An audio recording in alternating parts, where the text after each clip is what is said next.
16 మంది గురువులు మేము ఎక్కడైనా బ్యాచ్ వెళ్ళి నెల కొద్ది వెళ్ళిపోతా అంటే మీ భజనలో ఉపన్యాసాలు పోయి అట్టే నెల పోతాను. అయితే అదేమో అసంకల్పితంగా మనం సంకల్పం చేయలేదు. మా గురువు 10 ఆశ్రమాలు నా పేరుని చేస్తానంటే వద్దు స్వామి నాకే ఆ తంట అనేటప్పుడు అదేమో అసంకల్పితంగా ఆశ్రమం అయిపోయా. ఎవరో స్వామి చెప్పిండేది ఒకే మాటే, యదృశ్యం తన్నశ్యం. ఏది మనకి కంటికి కనపడతా ఉందో అదంతా లేదు.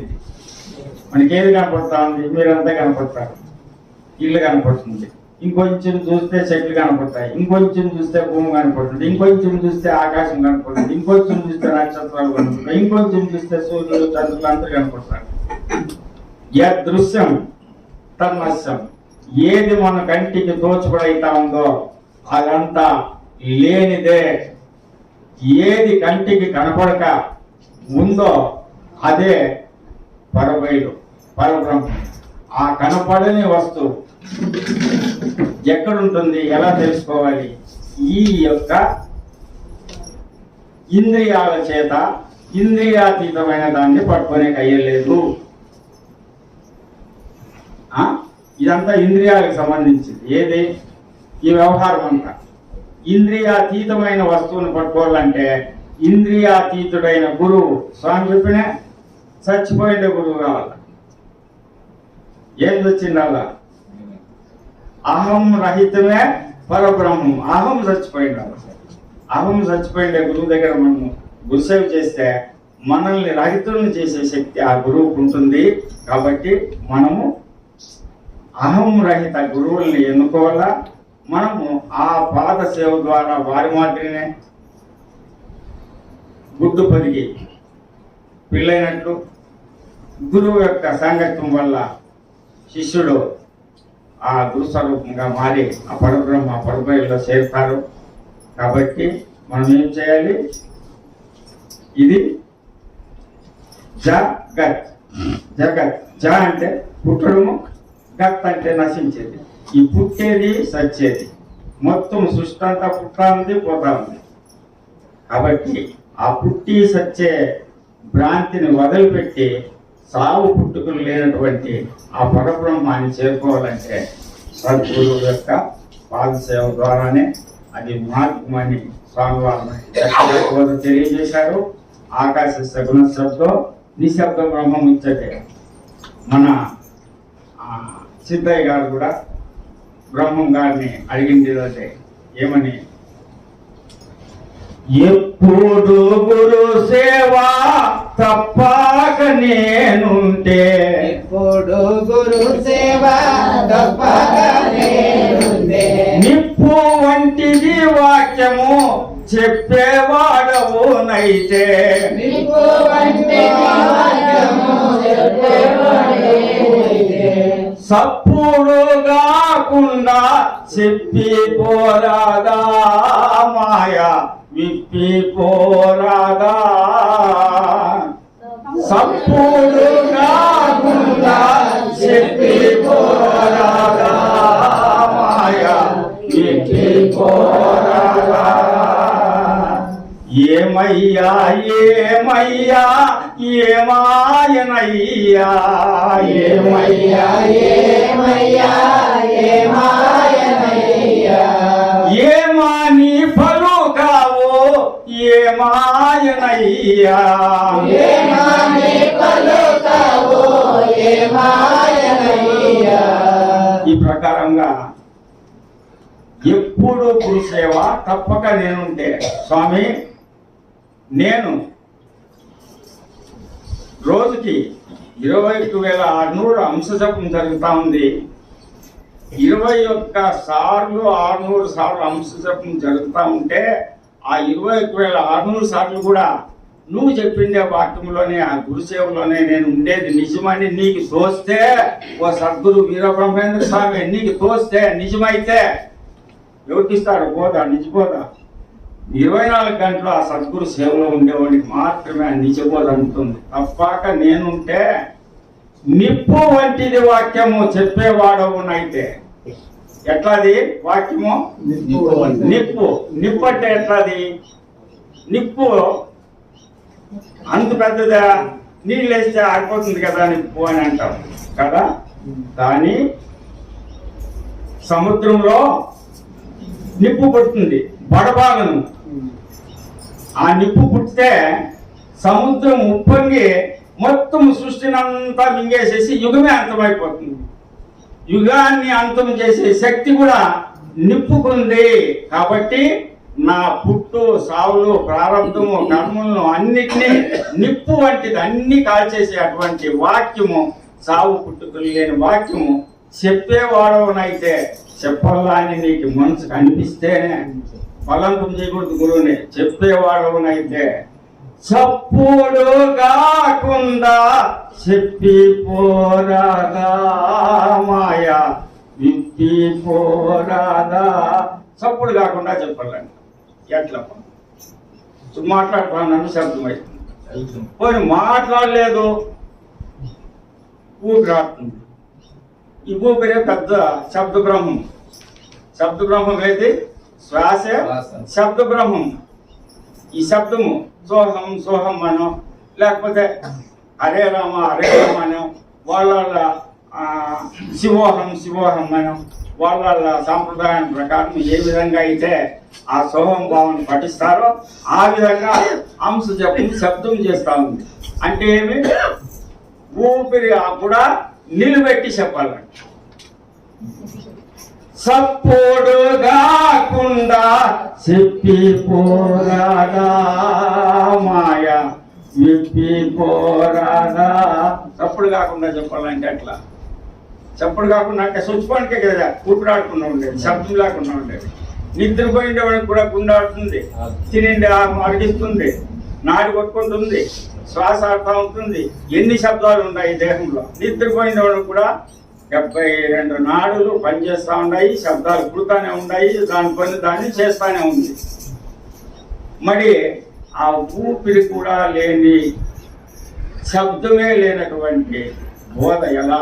దాన్ని చెప్పేవాళ్ళు సౌజ్ఞ ద్వారా తెలిసే స్వామి. చెప్పేవాడు అయితే చప్పుడు కాకుండా చెప్పుకోరారా, శబ్దం అనేది లేకుండా నాకు చెప్పుకోరాదా అని ఆయన సిద్ధయ్య 12 ఏళ్ళలోని పంచాగాసితి స్వామి, 12 ఏళ్ళలోని పంచాగాసితి స్వామి, పరబోధ తెలియక పయనమైనావా స్వామి, రామాదైనావా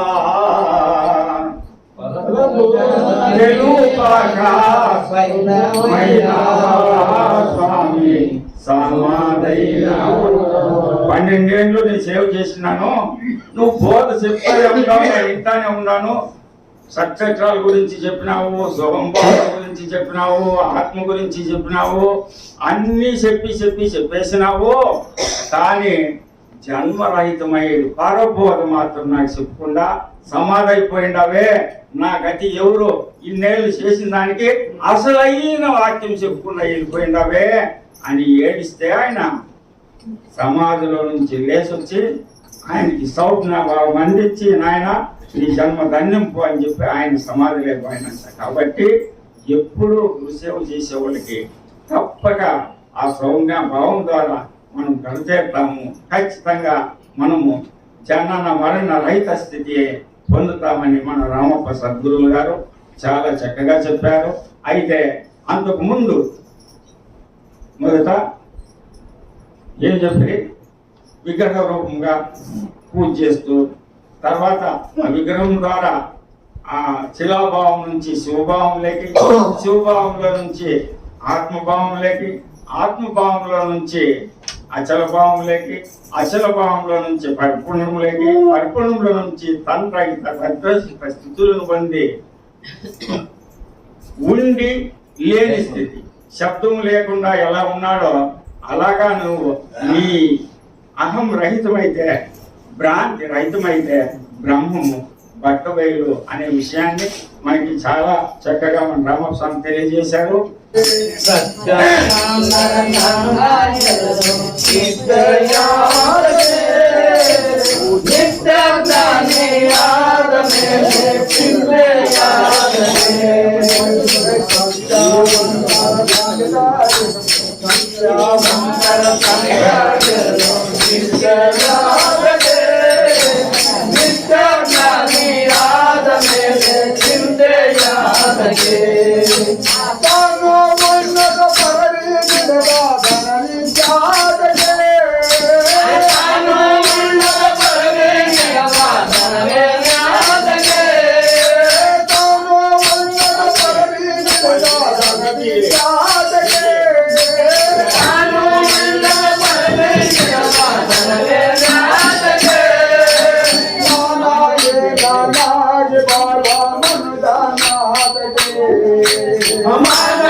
ఆ